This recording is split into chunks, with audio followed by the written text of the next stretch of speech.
via.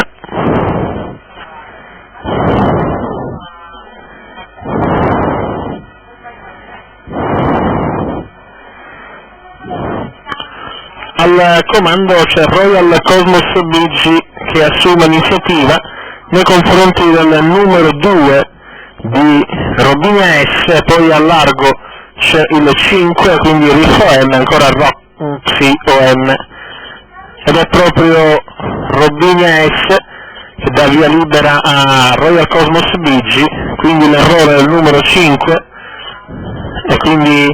in terza posizione la corda rimane il numero 3 di Riffa OM, in avanti il numero 4 di Royal Cosmos BG, poi c'è ancora il numero 2 di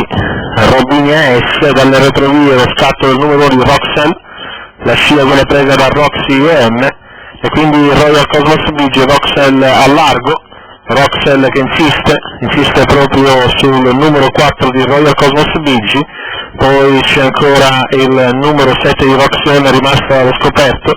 quindi cerca l'aggancio in avanti Roxel che comunque controlla la situazione, Royal Cosmos BG, poi il numero 7 di Roxy M, ancora Robinia S,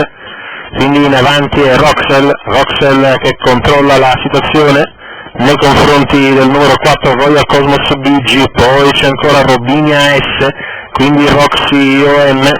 ancora gli altri con il numero 1 di Roxel che controlla la situazione, Royal Cosmos BG, ancora il numero 2 di Robinia S, quindi Roxy OM,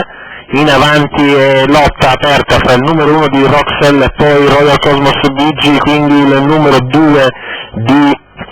Robinia S che prova a venire via, in avanti è il numero 4 di Royal Cosmos BG che sta passando su Roxel,